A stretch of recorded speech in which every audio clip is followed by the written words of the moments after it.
이제 성경 속의 인물 37번째 시간인데요. 우상 숭배자 미가라는 사람에 대해서 함께 살펴보는 시간을 갖도록 하겠습니다. 먼저 사사기 구조를 좀 먼저 말씀드릴게요. 사사기는 이제 총 21장까지 기록이 되어 있는데 1장, 2장은 이제 서론에 해당되는 부분입니다. 서론에 해당되는 부분이고요. 여호수아가 이제 죽은 이후에 이스라엘의 모습을 우리에게 이제 보여주고 있고요. 3장부터 16장까지는 우리가 이제 잘 알다시피 12명의 사사에 대한 기록이 거기에 기록이 되어 있습니다. 그래서 우리는 이제 지난 시간까지 해서 삼손 이야기까지 우리가 함께 살펴보았고요. 사사 시대의 특징은 이제 어떤 특징을 가지고 있냐면 이런 이제 반복되는 패턴을 가지고 있어요. 반복되는 패턴. 어떤 패턴이냐면 이스라엘 백성들이 이제 범죄를 하고 그 다음에 범죄를 하게 되면 하나님이 이제 심판을 주시는 거죠. 주변 민족을 통해서 심판을 이제 하시게 됩니다. 그러면 이제 이스라엘 백성들이 하나님 앞에 회개를 해요. 회개를 하면 또 하나님께서 이제 구원자 사사를 이렇게 보내주셔가지고 구출을 해주십니다. 그러면 이제 평화의 시대가 이제 도래하게 되고요. 평화의 시대가 도래하면 이스라엘 백성들은 어김없이 또 범죄를 합니다. 우상 숭배를 하고 그러면 하나님이 또 심판 내리시고 그러면 또 다시 도와달라고 이렇게 또 애걸복걸하고 그러면 하나님이 또 구원해 주시고 또 이제 평화가 일어나면은 또 죄를 범하고 이런 이제 반복되는 패턴이 계속 보여지고 있습니다. 여호수아가 죽은 이후로 이스라엘 그 백성들의 그 영적 도덕적 특징은 점점 이렇게 그 이제 악화가 되고 있는 모습을 우리에게 이제 보여주고 있는 것이죠. 그 내용이 이제 사사기 13장부터 16장까지 그 내용을 기록하고 있습니다. 오늘은 이제 17장에 있는 미가라고 하는 사람의 이야기를 함께 살펴보려고 하는데 17장부터 21장까지의 내용은 사사기의 부록에 해당되는 내용이에요. 부록. 이렇게 삼손이 끝나고서 이어지는 이야기를 하고 있는 것이 아니라 사사 시대의 전반적인 영적인 상태를 지금 우리에게 부록으로 이렇게 보여주고 있는 거예요. 구원자 이야기를 끝나고 나서 사사 시대에는 도대체 그 이스라엘 백성들이 어떤 모습을 갖고 있었느냐, 영적으로는 어떠했고 도덕적으로는 어떠했느냐 이것을 이제 보여주고 있는데요. 특별히 이제 이 미가라고 하는 한 사람을 통해서 영적인 상태를 적나라하게 이제 우리에게 보여주고 있는 그런 내용이 이제 되겠습니다.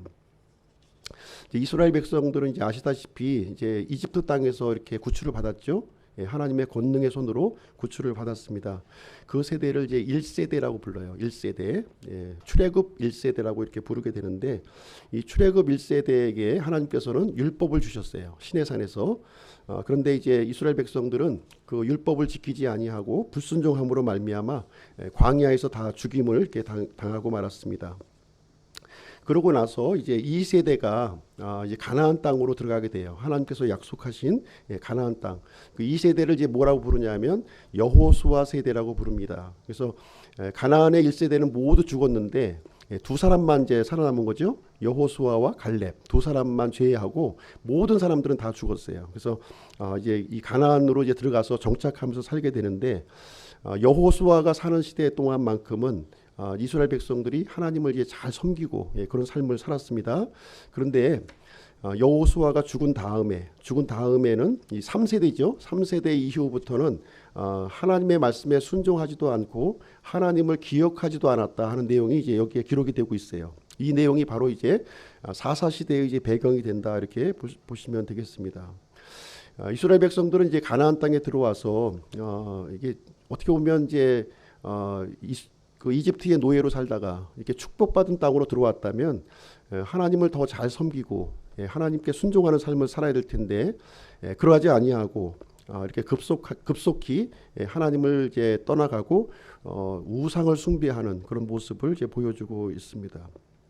그래서 이제 3세대 이후에 이스라엘 백성들은 명목상으로는 하나님의 백성이었어요. 그렇지만 실질적으로는 이제 믿음이 없는 그런 삶을 이제 보여주고 있다 이렇게 볼 수가 있습니다. 그러면 이제 왜 이스라엘 백성들이 이렇게 참 하나님을 믿겠다고 이렇게 아주 굳건하게 맹세를 했는데도 불구하고 하나님을 이제 떠났는가 하는 것을 이제 살펴보시게 되면 믿음의 유산을 이게 물려주지 않은 거예요. 그 부모 세대가 이 자식 세대들에게 그 믿음을 유산으로 물려주지 않기 때문에 그 다음 세대에 가서 이제 믿음이 무너져 버리는 그런 모습을 보여주고 있는 것이죠. 특별히 이제 하나님의 말씀을 이렇게 물려주지 않은 거예요. 시내산에서 이렇게 전해주셨고 또 모세가 이렇게 강조했고 여호수아가 이제 그 모든 사람들이 다른 우상신을 섬길지언정 나와 내 가족은 하나님을 섬기겠다고 이렇게 선포했던 그 여호수아의 말을 듣지 않고 이렇게 떨어져 가게 되었습니다. 가나안 문화에 이제 동화가 된 것이죠. 동화가 돼 버렸습니다. 그리고 이 눈에 보이지 않는 하나님을 이제 저버리게 되니까 눈에 보이는 것들을 쫓아가는, 눈에 보이는 것만 쫓아가는 거예요. 그런 삶을 살게 되었습니다. 우리 삶도 마찬가지인 것 같습니다. 우리 삶도 이제 이스라엘의 모습과 이제 다르지 않다고 생각을 하게 되는데요. 이렇게 하나님의 말씀을 우리가 붙들지 아니하고 또 믿음을 이렇게 다음 세대에 전달해주지 않았을 때 우리는 이렇게 이스라엘 백성과 같이 이런 이런 세상의 동화가 되는 그런 삶을 살 수밖에 없다 하는 것을 우리에게 가르쳐주고 있습니다. 이 사사기는요, 이 영적 상태를 이제 단적으로 보여주는 말씀이 있는데 우리 17장 6절 말씀을 보시게 되면 17장 6절 그때에는 이스라엘에 왕이 없었으므로 사람마다 자기 눈에 오른 것을 행하였더라 이렇게 기록을 하고 있는 거예요. 그러니까 이 사사 시대에는 어떤 현상이었냐면 이스라엘에 왕이 없었다는 거예요. 그러다 보니까 법과 원칙이 없었고, 그러니까 이제 어떻게 살았어요? 하나님의 말씀대로 살았다는 것이 아니라 자기 눈에 오른 것을 따라서 살아가는 그런 시대가 되어버리고 말았다 이렇게 얘기해주고 있습니다. 이 말씀이 계속 반복적으로 지금 보여주고 있는데요. 18장 1절도 한번 가서 보시게 되면 이렇게 기록이 되어 있습니다. 그때에는 이스라엘에 왕이 없었고 또 그때의 단족 속의 지파는 자기들이 들어가 거할 수 있는 상속의 땅을 구하는 중이더라. 그날까지 그들의 모든 상속 재산이 이스라엘 지파들 가운데서 그들에게 떨어지지 아니하였더라. 그러면서 이스라엘에게 왕이 없었다는 내용이 또 한 번 나오는 거죠. 그리고 19장 1절도 한번 보세요. 19장 1절. 거기서도 이스라엘에 왕이 없을 그때 이렇게 시작하고 있습니다. 이스라엘에 왕이 없었다는 거예요. 그리고 21장 25절도 한번 보겠습니다. 맨 마지막 사사기 맨 마지막 절인데요. 21장 25절. 21장 25절도 보시면 그때에는 이스라엘에 왕이 없었으므로 사람마다 자기 눈에 오른 것을 행하였더라 이렇게 하면서 이스라엘에 왕이 없었다는 것을 계속해서 이제 반복해서 기록하고 있는 것이죠. 과연 그러면 이스라엘에 왕이 없었는가? 왕이 없었던 게 아니었죠. 이스라엘의 왕이 누구였습니까?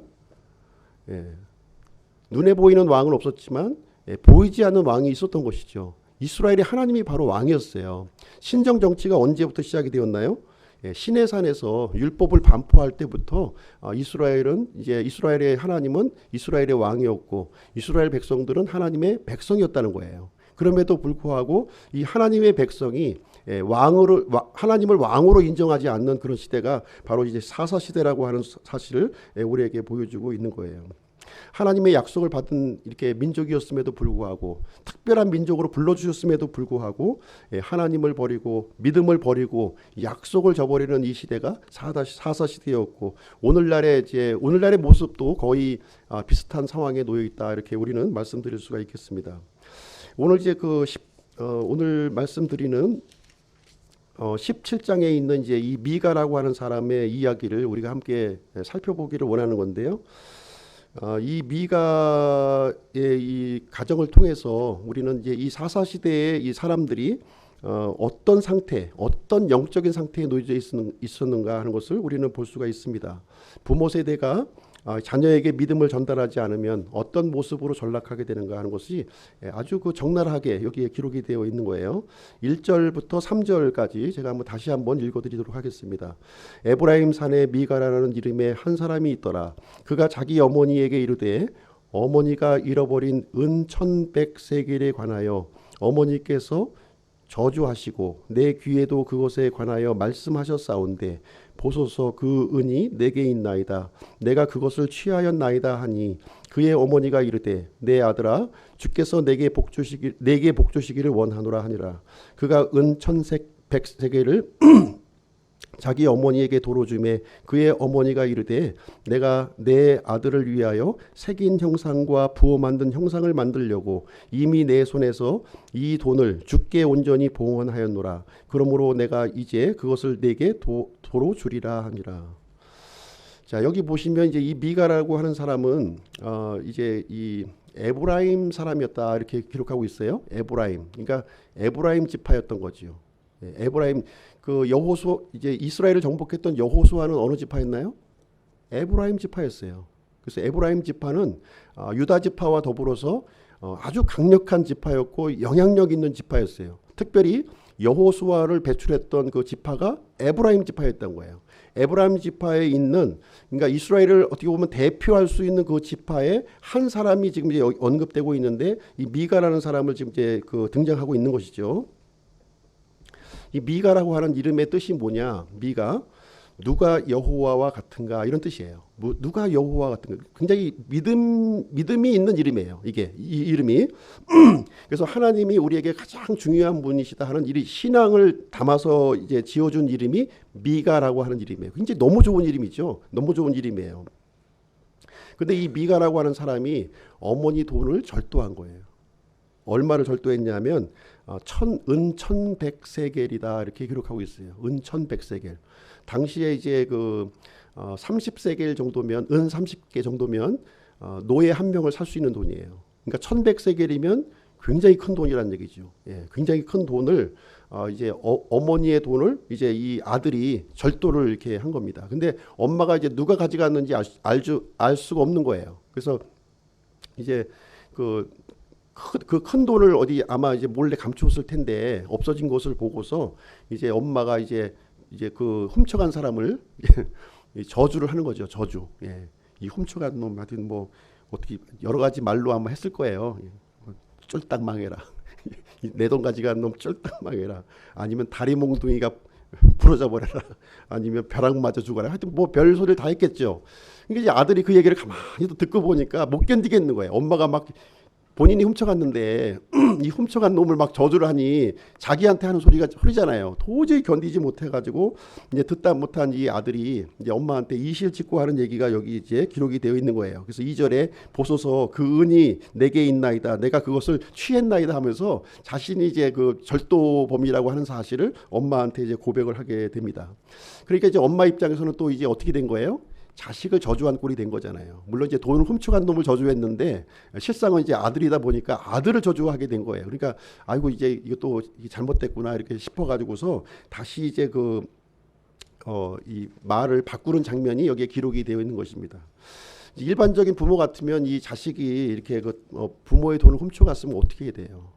예, 책망하고 훈계하고 다시는 못하도록 이렇게 해야 되는데 이 미가의 어머니는 이제 어떤 반응을 보여주냐면 이렇게 얘기를 합니다. 뭐라고 얘기하냐면 이 3절 말씀의 이제 2절 끝부분에 보시게 되면 내 아들아 주께서 내게 복 주시기를 원하노라. 하나님이 복 받기를 이제 조금 전까지 봐도 저주로 했는데 이제 하나님의 복이 다시 이제 복을 이제 저주를 다시 복으로 이제 바꿔주는 거예요. 다시 이제 하나님의 복을 받았으면 좋겠다 이렇게 얘기를 해주게 됩니다. 이제 이 부분까지는 좀 어느 정도 이해가 가요. 그렇죠? 예, 모르고 이렇게 했다 보니까 이제 자식이 이제 가져왔고 그러니까 다시 이제 돌이키는 것은 이제 좋은데 그 다음 이야기를 한번 보시기 바랍니다. 3절 말씀에 보니까 이렇게 얘기를 해요. 내가 내 아들을 위하여 새긴 형상과 부어 만든 형상을 만들려고 이미 내 손에서 이 돈을 주께 온전히 봉헌하였노라. 그러므로 내가 이제 그것을 내게 도로 주리라 이렇게 기록을 합니다. 그래서 사실은 이제 이 은 1,100세겔이 어떤 돈이었느냐? 하나님께 이렇게 봉헌한 돈이었다는 거예요. 하나님께 봉헌을 했기 때문에 그것을 어떻게 사용하려고 했냐면 내 아들을 위해서, 이게 중요한 말이에요. 내 아들을 위해서 하나님께 바친 돈인데 이것은 이 목적이 어디에 있었느냐? 내 아들을 위해서 무엇을 만들어요? 새긴 형상과 부어 만든 형상을 만들려고 했다는 거예요. 이게 말이 됩니까? 아니 돈을 하나님한테 헌금했는데 우상을 지금 만들려고 지금 이제 이게 지금 준비를 했다는 내용을 얘기를 해주고 있는 거예요. 그러면서 이 은 1100세겔 너 돈을 가져라. 네가 돈을 가져라 하면서 지금 이제 얘기를 해주고 있는 장면이 여기에 기록이 되어 있어요. 그래서 이 얘기를 통해서 우리가 생각할 수 있는 것은 무엇이냐면 이 어머니에게 우상은 뭐였어요? 아들이었어요, 아들. 아들이 우상이었던 거예요, 아들. 우리나라 경우도 보시게 되면 참 이제 자식 사랑이 참 남다른 그 나라가 이제 우리나라라고 이제 할 수가 있습니다. 참 간이라도 빼어주고 싶은 자식을 위해서라면 가장 좋은 것, 가장 만난 것, 또 가장 좋은 교육을 싶어 하는 것도 있고요. 가장 좋은 학교, 가장 좋은 직장, 가장 좋은 그 이 가정을 이루기를 참 원하는 것이 바로 부모의 마음이라고 이렇게 할 수가 있습니다. 근데 이것은요, 사실은 이제 자식을 망치는 일이라는 거죠. 자식을 망치는 일이다. 그래서 이 미가의 어머니의 이 아들 사랑은 어떻게 만들었냐면 아들을 우상 숭배자로 만들었다는 거예요. 이 미가 어머니의 이 남다른 이 자식 사랑이 아들로 하여금 우상 숭배자로 만들게 되었다, 이 얘기를 해주고 있는 거예요. 비록 물질적으로는 이 아들이 풍족하게 살았을지 모르겠지만 결국은 하나님을 대적하고 이 우상을 숭배하는 그런 사람으로 전락되었음을 여기서 얘기해주고 있습니다. 그래서 이 미가는 또 어머니의 뜻에 따라서 이제 어떻게 행동을 하냐면요, 이 가정 신당을 만드는 거예요. 가정 제단을 또 만드는 장면이 여기에 기록이 되어 있어요. 4절부터 6절 한번 보겠습니다. 4절 6절. 그러나 그가 그 돈을 자기 어머니에게 도로 주므로 그의 어머니가 은 200세겔을 취하여 주물공에게 주매 그가 그것으로 새긴 형상과 부어 만든 형상을 만드니 그것들이 미가의 집에 있더라. 그 사람 미가는 신들을 섬기기 위한 집을 가지고 있었으며 에봇과 드라빔을 만들었고 자기 아들들 중에서 하나를 구분하여 자기 제사장으로 삼았더라. 그때에는 이스라엘의 왕이 없었으므로 사람마다 자기 눈에 오른 것을 행하였더라. 여기 보시면 이 돈을 이제 다시 이제 그 아들에게 주니까 아들은 그 돈을 받기가 좀 민망한 거죠. 그러니까 다시 또 엄마한테 갖다 주는 거예요, 지금. 다시 엄마 가지세요, 이렇게 하는 거예요. 그러니까 엄마가 또 하는 말이 200세겔을 취해가지고 주물공에게 또 주어서 그것으로 하여금 새긴 형상과 부어 만든 형상을 만들게 됩니다. 근데 마침 이제 미가의 집이 이제 뭐가 있었냐면 신들을 섬기기 위한 집이 있었다는 거예요.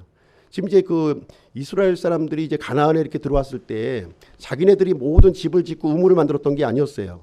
그 전에 살고 있었던 가나안 민족들이 살고 있었던 그 집을 그대로 이용하고 있었던 거예요. 그런데 이 가나안 민족이 살았던 그 집을 보니까 신들을 섬기는 그 신당이 있었다는 거예요.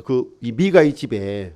그래서 이제 엄마가 이제 부어 만든 형상과 이제 새긴 형상을 이제 만들게 하니까 좀 이번 기회에 좀 구색을 좀 갖춰야 되겠다. 지금 이제 이 거미줄이 쳐져 있는 이 신당을 완전히 좀 제거해가지고 제대로 된 신당을 좀 만들어야 되겠다 하고 이제 미가가 생각을 한 거예요. 그래서 거기다가 이제 형상을 만들어 놓고 거기다 또 뭘 만듭니까?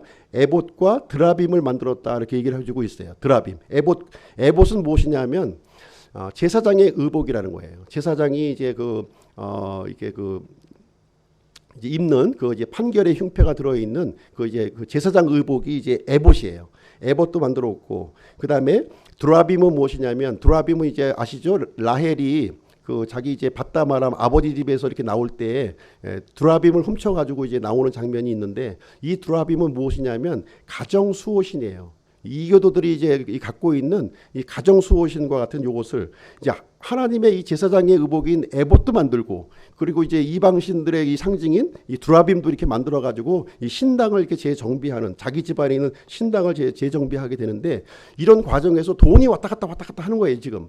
처음에는 이제 미가가 엄마의 돈을 이렇게 훔치고, 엄마의 돈을 훔친 걸 이제 아들인 것을 알고서 다시 아들에게 주고, 또 아들은 또 다시 엄마에게 주고, 엄마는 또 200세겔을 또 빼가지고서 주물공에게 또 주어가지고 또 우상을 만들고, 그러면 또 아들은 그 우상을 받아가지고서 자기 집안에 있는 신당을 재정비하는 그런 일이 이제 섬기고 있는 모습을 여기서 기록을 하고 있는 것입니다. 그런데 이제 5절 말씀을 보시게 되면 5절에 특별한 내용이 거기에 기록이 되어 있어요. 그 사람 미가는 신들을 섬기기 위한 집을 가지고 있었으며 에봇과 드라빔을 만들었고 자기 아들들 중에서 하나를 구분하여 자기 제사장으로 삼았더라 이런 내용이 여기에 기록이 되어 있는 거예요. 자기 제사장. 그러니까 무슨 얘기냐면 제사장이 되려면 아론의 그 자손 중에서 이렇게 택해야 되잖아요. 그렇죠? 그런데 지금 누구를 세웠어요? 지금 이제 에브라임 지파, 이제 미가는 에브라임 지파인데 자기 아들을 구분해서 자기 제사장을 잡았다는 거예요. 그러니까 이제 이 가정 재단을 이렇게 세우고 아들 중에서 그나마 좀 똘똘한 놈 한 명을 이제 지목을 해가지고 야 오늘부터 네가 제사장 해 이렇게 된 거예요 지금. 이런 상황이. 그리고 제대로 된 하나님을 섬기는 모습도 아니고 이런 그 이교도들이 신들고 완전히 뒤섞어 가지고 지금 이제 우상 숭배하듯이 하나님을 섬기고 있는 모습이 여기서 이제 나타나고 있습니다. 가정 재단을 이렇게 세운다고 하는 거 좋은 일이에요. 그렇죠? 좋은 일입니다. 좋은 일이에요. 가정 재단을 세운다고 하는 것은 이렇게 부득이한 경우, 아까도 처음에 모두에 말씀드렸지만 부득이한 경우에 이런 가정 예배를 드릴 수가 있는 거죠, 우리가. 그렇죠? 부득이한 경우에 영상 예배도 드릴 수가 있는 거예요. 근데 이런 것이 마치 우리의 믿음의 전부인 것처럼 이런 것으로 가서는 안 된다는 것이죠. 최소한도 우리가 가정 재단을 이렇게 세우려고 한다면 형식만 갖춰서 될 것이 아니라 그 내용까지도 같이 준비돼야 되는데 그렇지 않은 모습을 보여주고 있는 거예요. 지금 이 미가는 그냥 형식만 갖춰주면 뭔가 하나님을 섬길 수가 있고 하나님으로부터 복을 받을 수 있다 이렇게 생각하고 있는 그런 모습을 이제 해주고 있는 것이죠.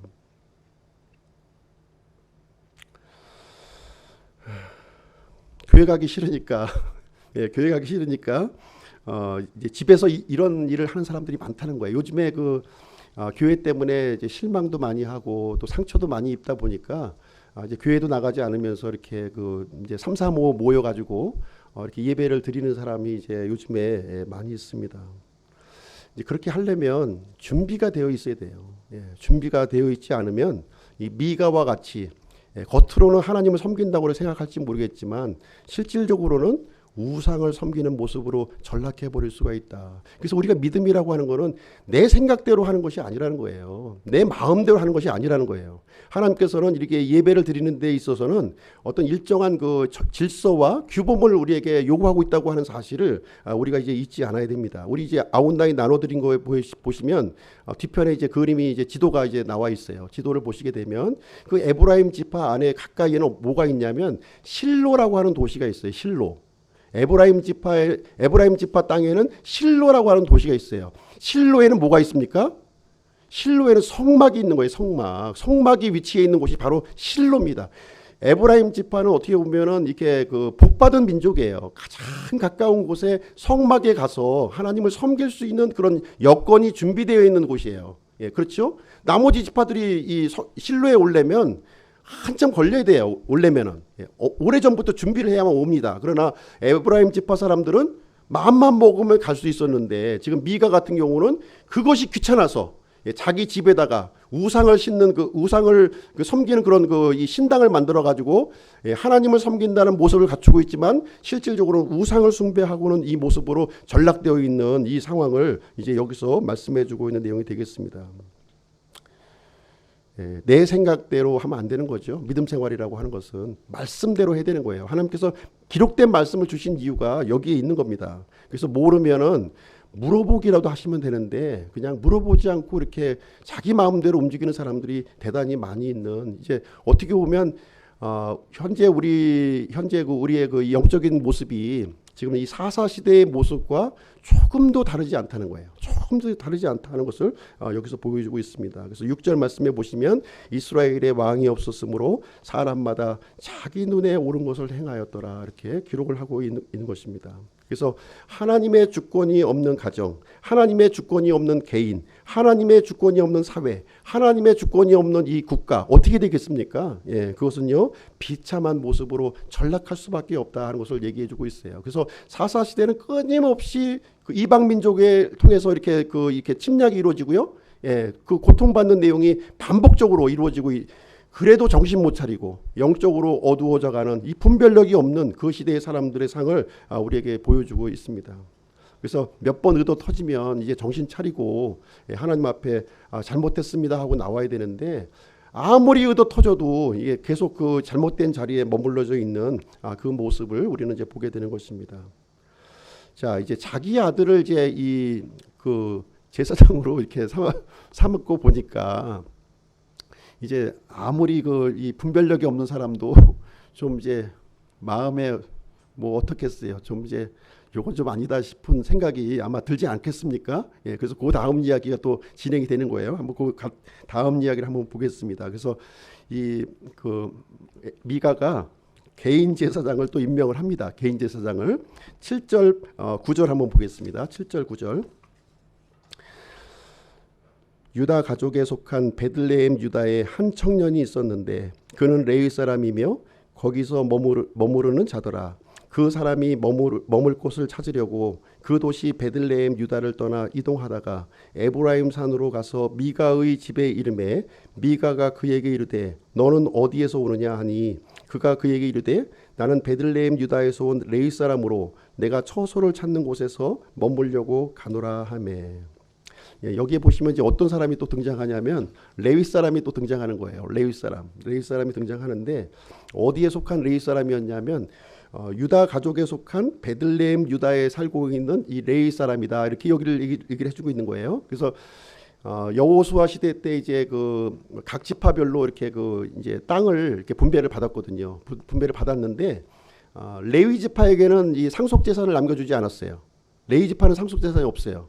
오직 하나님만 섬기는 이런 그 지파였기 때문에 각 지파에 흩어져서 이렇게 살면서 각 지파의 사람들이 이렇게 그 레위 사람들을 섬기도록 이렇게 만들었다는 거예요. 그래서 이스라엘 레위 지파 사람들은 어떻게 이제 특정한 한 지역에 이렇게 있었던 것이 아니라 각 지파에 이렇게 들어가 있었던 거예요. 그래서 총 48개의 도시가 있었고요. 그 이제 한 평균적으로 한 4개의 도시씩 그 각 지파별로 이렇게 분할을 해가지고 이렇게 그 분배를 해준 거예요. 그래서 그 지파의 사람들이 이제 레위 사람들을 이제 이렇게 섬기도록 했고 레위 사람들은 상속 유업이 없는 대신에 이 백성들로부터 이렇게 받았던 것이죠. 받아서 하나님의 일만 열심히 하도록 이렇게 했는데 지금 여기 상황을 보니까 베들레헴 유다 청년이 이제 그 지금 머물 곳을 찾으려고 이제 섬기질 않는 거예요. 이 유다 지파도 굉장히 유력한 지파였는데 하나님을 섬기는 이 레위 사람들을 섬기지 않으니까 이제 생계를 이렇게 찾기 위해서 떠돌아다녀야 되는 그 상황이 된 거예요. 지금 떠돌아다니는 상황이 지금 되었다 이제 얘기를 해주고 있고 이 사람이 그래서 이제 베들레헴 유다를 떠나서 어디까지 왔냐면 이 에브라임 산에 있는 누구 집에까지 왔어요? 미가의 집에 지금 도착했다고 지금 얘기를 하고 있는 거예요. 그래서 미가의 집에 딱 도착해서 이제 미가가 물어보는 거죠. 웬 청년이 자기 집에 이렇게 왔으니까 그래서 내가 어디에서 오느냐 이렇게 물어보았더니 지금 이제 이 레위 청년이 지금 이제 자기 신의 그 지금 이제 이루어진 상황을 소상하게 지금 이제 설명해주는 그런 장면이 이제 여기에 기록이 되어 있습니다. 지금 이제 레위 청년은 뭘 지금 필요로 하고 있어요? 자신이 머물 곳과 생계를 해결할 수 있는 그런 곳을 이제 찾아서 헤매고 있는 중이었고요. 지금 이제 그 미가는 아들을 제사장으로 삼아 놓고 보니까 이건 뭔가 아닌 듯 싶어서 제대로 된 제사장이 필요한 차에 마침 공교롭게도 이 레위 청년이 지금 이제 자기 집을 방문하게 되는 그런 상황이 여기에 이제 놓여지게 된 것입니다. 아주 절묘한 시기가 된 거예요. 필요 충분 조건이 아주 딱 맞아 떨어지는 이야기가 거기에 기록이 되어 있습니다. 그래서 10절 11절 한번 보실게요. 10절 11절 미가가 그에게 이르되 나와 함께 거하며 나에게 아버지와 제사장이 되라. 내가 해마다 은 10세겔과 의복 한 벌과 양식을 주리라 하므로 이에 그 레위 사람이 거기로 들어갔더라. 그 레위 사람이 그 사람과 함께 거하는 것을 만족스러워하였으며 그 청년이 그에게 그의 아들들 중에 하나같이 되었더라. 이렇게 기록을 하고 있어요.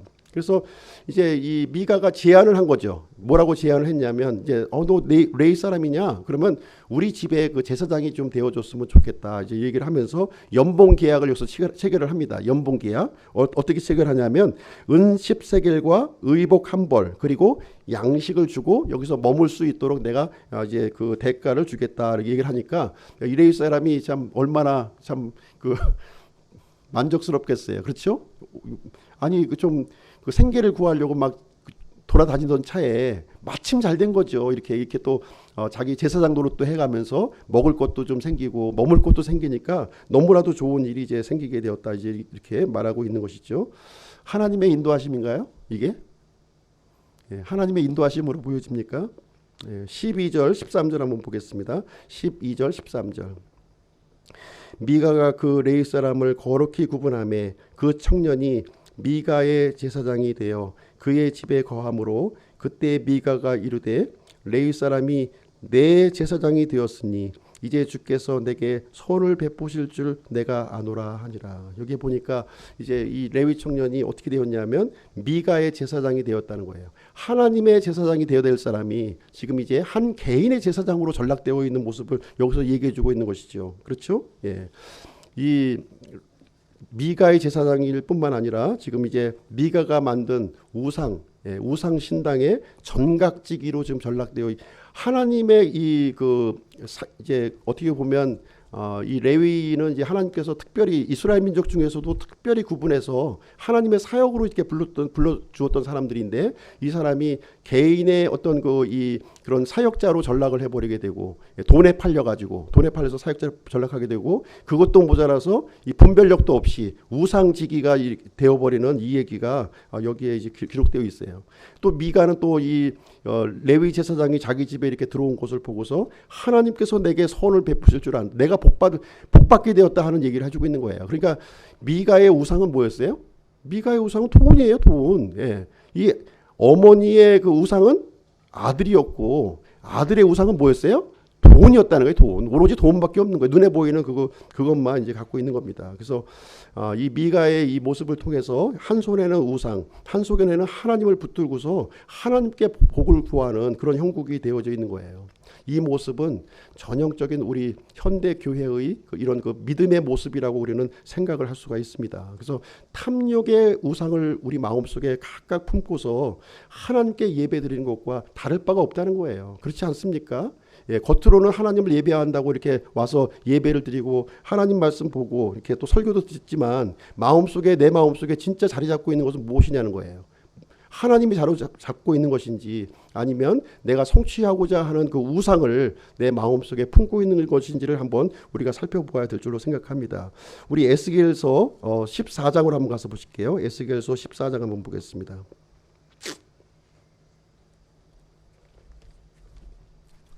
에스겔서 14장 4절부터 8절 한번 보겠습니다.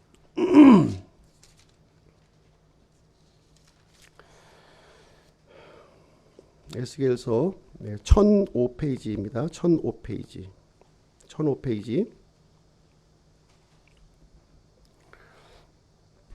에스겔 14장 4절로 8절 제가 읽어드리겠습니다. 이스라엘이 멸망할 때 모습이에요. 그러므로 그들에게 말하고 그들에게 이르되 주 하나님이 이같이 말하노라. 이스라엘의 집에서 자기 우상들을 자기 마음속에 세우며 자기 불법의 걸림돌을 자기 얼굴 앞에 두고 대언자에게 나오는 모든 자에게 곧 자기 우상들의 많은 수요대로 나오는 자에게 나 주가 응답하리니 이것은 이스라엘의 집이 다 그들의 우상들로 말미암아 나와 사이가 멀어졌으므로 내가 그들의 마음 상태대로 그들을 취하고자 함이라. 그러므로 이스라엘의 집에게 이르기를 주 하나님이 이같이 말하노라. 회개하고 너희 자신을 돌이켜 너희 우상들을 떠나라. 너희의 모든 가증한 곳에서 너희 얼굴을 돌리라.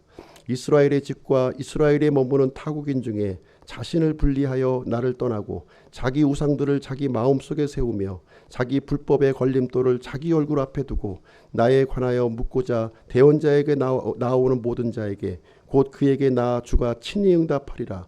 내가 그 사람을 향해 내 얼굴을 고정하고 그를 표적과 속담거리로 삼으며 내 백성의 한가운데서 끊으리니 내가 주인 줄을 너희가 알리라. 그래서 이 멸망의 길은 간단한 거예요. 멸망이 이 가정이 멸망하고 한 민족이 멸망하는 것은 간단한 겁니다. 우상을 내 마음속에 품고 있으면 되는 거예요. 예. 하나님께서는 그것을 가증하게 보시고 그 사람들을 그 백성에서 나에게서 끊어버릴 것이라고 이렇게 말씀을 해주고 있습니다. 그래서 사사시대는요.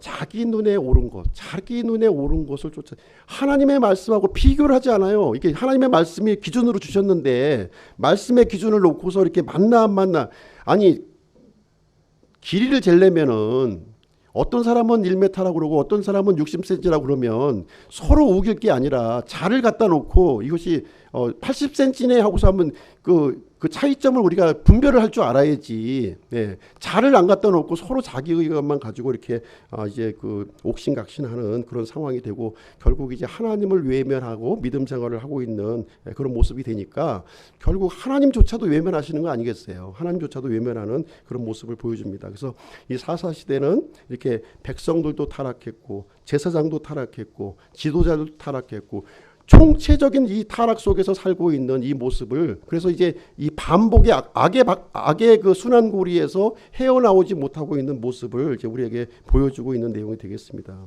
하나님께 봉헌한 돈을 가지고 어떻게 우상을 만들어요? 말도 안 되는 소리죠. 그렇죠?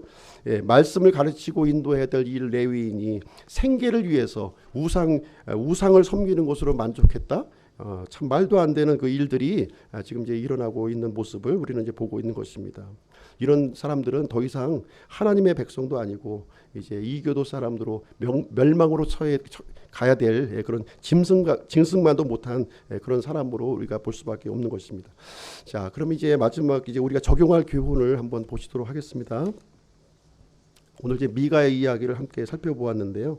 이 미가의 어머니는 현 시대의 이 부모의 모습을 이렇게 대표하고 있다. 현 시대의 부모의 모습을 이제 보여주고 있다. 이렇게 말씀을 드릴 수가 있겠습니다. 무엇보다도 그 자식의 가치를 굉장히 중요하게 그러니까 결혼하기 전에는 이제 남편의 가치를 굉장히 중요하게 여기다가 결혼하고 얼마 지나서는 이제 누구의 가치를 중요하게 생각해요? 남편의 가치는 떨어지고 이제 그 자식의 가치를 이렇게 높이게 되는 그런 이제 삶을 이제 살게 되는 것이죠. 이 자식의 가치를 이제 중요하게 생각하는 것도 뭐 일정 부분 이렇게 그 어떤 본성적인 부분에서 나쁘다고 이제 볼 수는 없는 건데요.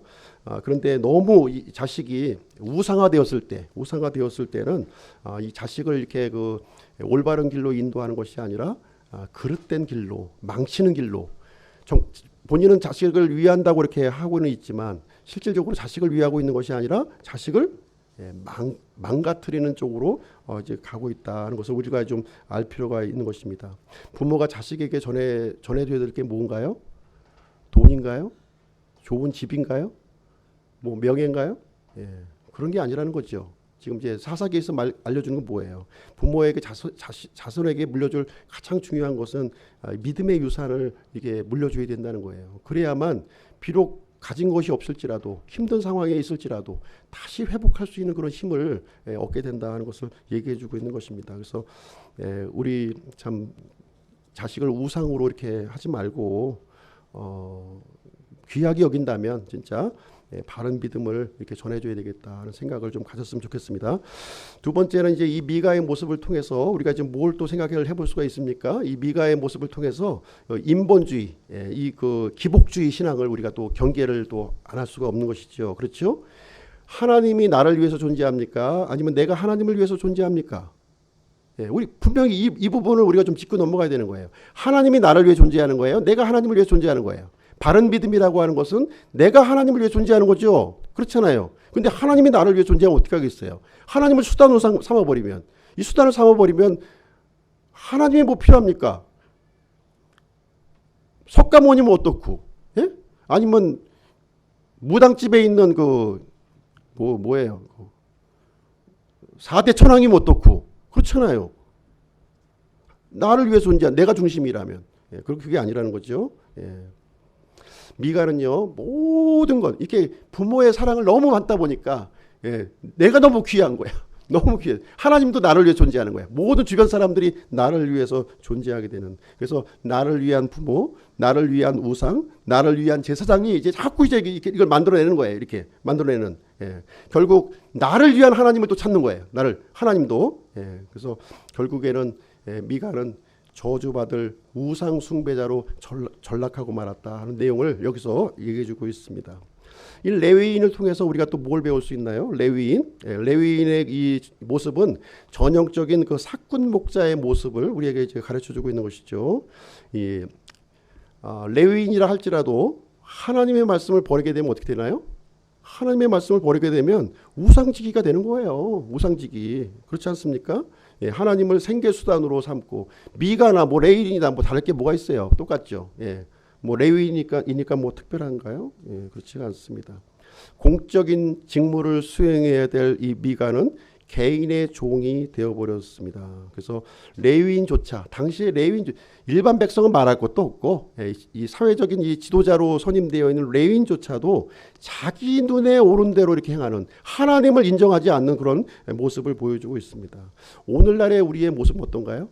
오늘날의 모습도 마찬가지라는 거예요. 오늘날의 모습도 이게 하나님의 말씀을 이렇게 믿음 생활한다고 하면서 말씀 읽지 않고 말씀 공부도 하지 않고 이렇게 하다 보니까 내 생각대로 이것이 옳겠거니 이렇게 생각을 하면서 이제 우리가 믿음 생활을 한다는 거예요. 그러면 어떻게 됩니까? 잠언 14장 12절에 기록된 대로 어떤 길은 사람이 보기에 오르나 그것의 끝은 사망의 길이니라 이렇게 말을 해주고 있는 거예요. 내 눈에 옳은 길은 사망의 길이에요. 하나님께 옳은 길로 가야지. 그렇지 않습니까?